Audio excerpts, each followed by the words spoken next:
प्यारे बच्चों, आज हम 10th क्लास की क्षितिज से एक और कविता पढ़ेंगे, कन्यादान। इस कविता के कवि हैं ऋतुराज। तो आज हम कन्यादान कविता को पढ़ेंगे और देखेंगे कि इस कविता के माध्यम से कवि ने हमें क्या बताया है। तो इस कविता में पहले हम इस कविता का भावार्थ समझ लेते हैं और उसके बाद इससे संबंधित जो भी प्रश्नोत्तर हैं उनको हम देखेंगे कि उनके क्या उत्तर हो सकते हैं। तो शुरू करते हैं पहले इस कविता को कि कन्यादान कविता में कितना प्रमाणिक था उसका दुख लड़की को दान में देते वक्त, जैसे वही उसकी अंतिम पूंजी हो। यहाँ पर कवि ये बताना चाहता है कि जिस समय माँ विवाह के विदाई में अपनी बेटी का दान करती है, उसको ससुराल भेजती है, उस समय उसको क्या लगता है? उसे लगता है जैसे उसका जो दुख है वो इतना वास्तविक है कि उसे लग रहा है जैसे उससे उसकी आखिरी पूंजी भी चली जा रही है, उससे कोई उसकी आखिरी पूंजी भी किसी और को वो सौंप रही है। तो उस समय उसका जो दुख है वो बहुत स्वाभाविक है। हर माँ को अपनी बेटी की विदाई के वक्त ऐसा ही दुख महसूस होता है। लेकिन उससे आगे वो कहती है कि अभी इतनी भोली सरल थी लड़की, अभी सयानी नहीं थी, अभी इतनी भोली और सरल थी कि उसे सुख का आभास तो होता था किंतु दुख बांचना नहीं आता था। पाठिका थी वह धुंधले प्रकाश की, कुछ तुकों और कुछ लयबद्ध पंक्तियों की। यहाँ पर कवि ने बताया कि लड़की बड़ी तो हो गई, शादी लायक हो गई, उसकी शादी हो गई, लेकिन अभी वो पूर्ण रूप से सयानी नहीं थी। सयानी का अर्थ है समझदार, यानी कि उसे अभी जीवन की सब जिम्मेदारियां, जीवन को आगे कैसे जिया जाए, इन सब से उसको ज्ञान नहीं था। तो इसलिए उसको कहा कि वो भोली है, अभी सरल है और उसे सुख का आभास तो है, यानी कि अभी वो अपने घर अपनी माँ के पास सुख से अपना जीवन व्यतीत कर रही थी और शादी के बाद भी उसे सुख का आभास है कि उसे सुख मिलने वाला है, लेकिन उसे दुख बांचना नहीं आता था। बांचने का अर्थ होता है पढ़ना, यानी कि उसे ये नहीं पता था कि शादी के बाद जो उसकी जिम्मेदारियां हैं उनके उपरांत उसको कुछ दुख भी हो सकते हैं, उन कर्तव्यों को निभाते में उससे कुछ गलतियां हो सकती हैं या दूसरे परिवार में जाकर उस पर कुछ अत्याचार हो सकते हैं। तो इसलिए कहा कि उसे दुख बांचना नहीं आता था। पाठिका थी वह धुंधले प्रकाश की। इसका अर्थ है कि जैसे हम धुंधले प्रकाश में कुछ पढ़ते हैं तो हमें वो ठीक से समझ नहीं आता, यानी कि उसको जीवन की सच्चाई का अभी इतना ही ज्ञान था कि जैसे हम किसी धुंधले प्रकाश में कुछ पढ़ रहे हो, यानी कि कुछ हमें समझ आ रहा है, कुछ नहीं आ रहा। दुख का एहसास तो था उसे, सुख का एहसास तो था, लेकिन दुख बांचना उसे अभी नहीं आता था। तो जब माँ उसको विदा करती है तो माँ क्या कहती है? माँ ने कहा, पानी में झांककर अपने चेहरे पर मत रीझना। आग रोटियां सेकने के लिए है, जलने के लिए नहीं। वस्त्र और आभूषण शाब्दिक भ्रमों की तरह हैं, बंधन है स्त्री जीवन के। इन पंक्तियों में कवि ने बताया कि माँ ने अपनी बेटी को विदा करते वक्त उसको सीख दी। जब भी बेटी को विदा किया जाता है तो माँ उसको सिखा के भेजती है कि आप जब आगे जाएंगे, अगले परिवार में जाएंगे, तो आपको ऐसा करना है। तो माँ ने उसको सीख दी।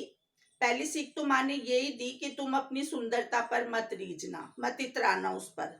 माँ के कहने का अर्थ है कि जीवन में सिर्फ सुंदरता से काम नहीं चलेगा, व्यक्ति के गुण भी उसके जीवन में होने चाहिए, तभी वो अपने जीवन को अच्छा बना सकता है। अपने चेहरे पर मत रीझना। और रोटियां सेकने के लिए होती है आग। इसमें यहाँ पर माँ बता रही है कि कई बार ऐसी परिस्थितियां बन जाती हैं कि लड़कियां जो हैं अपने आप को ही, अपना जीवन ही समाप्त कर लेती हैं, अपने आप को जला लेती हैं या किसी और तरीके से अपने जीवन को समाप्त कर देती हैं दुखों से परेशान होकर। तो यहाँ पर माँ का कहना है कि आग रोटियां सेकने के लिए है, जलने के लिए नहीं है। और एक और सीख दी कि वस्त्र और आभूषण शाब्दिक भ्रमों की तरह हैं, बंधन है स्त्री जीवन के। यानी कि तुम वस्त्रों और आभूषणों में, उनके बंधन में मत बंधना, क्योंकि औरत जाति की जो बंधन है वो कहीं ना कहीं औरतों को इस आभूषण और कपड़ों से बहुत ज्यादा लगा होता है। तो माँ ने बेटी को ये सीख दी कि तुम इन बंधनों में मत बंधना। माँ ने कहा, लड़की होना पर लड़की जैसी दिखाई मत देना। इन पंक्तियों में माँ ने उसको वो बात बता दी कि तुम अपने जीवन में कमजोर मत बनना, यानी कि तुम सब जिम्मेदारियों को निभाना, लड़कियों वाले सारे कर्तव्य अपने निभाना अगले परिवार में जाकर, लेकिन अत्याचार मत सहना, कोमल मत बनना, क्योंकि जो कोमल है, कमजोर है, दुर्बल है, उस पर ज्यादा अत्याचार किए जाते हैं।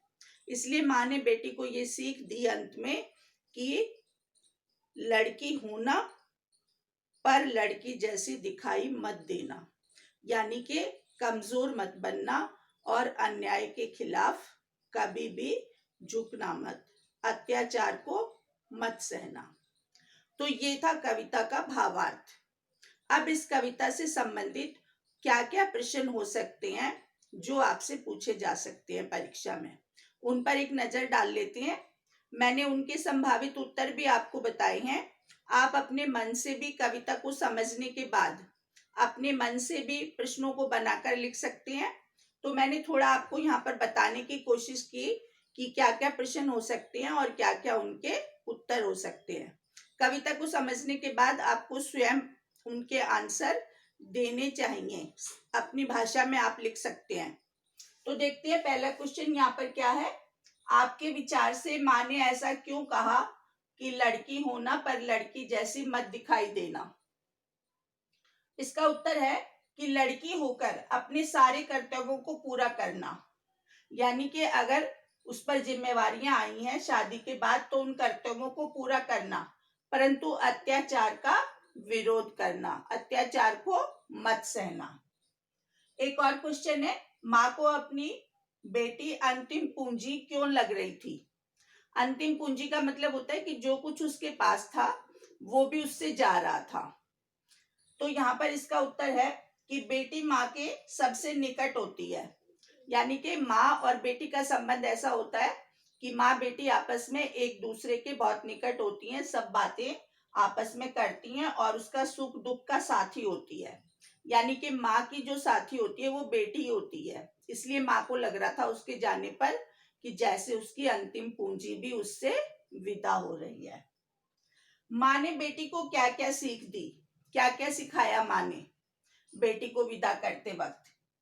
माँ ने बेटी को सिखाया कि अपने सौंदर्य पर मत रीझना, यानी कि सिर्फ खूबसूरती से काम नहीं चलेगा। गहने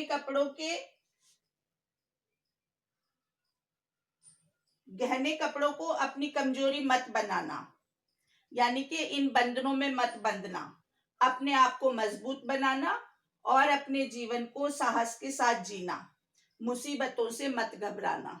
ये सारी बातें इस कविता में आई हैं जो माँ ने अपनी बेटी को सिखाकर भेजा। आप इनको अपने शब्दों में बनाकर लिख सकते हैं। अब जो इसमें एक आपसे पूछा गया ऐसा प्रश्न हो सकता है जिसमें आप अपने विचार रखेंगे।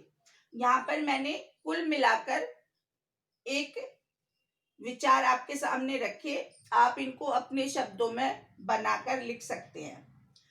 यहाँ पर है कि कन्यादान कविता में जिस सामाजिक बदलाव की अपेक्षा की गई है उसकी प्रासंगिकता पर अपने विचार व्यक्त कीजिए।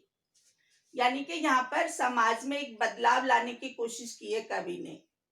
तो आपके विचार क्या हो सकते हैं उसमें। आज हम नारी सशक्तिकरण की बात करते हैं।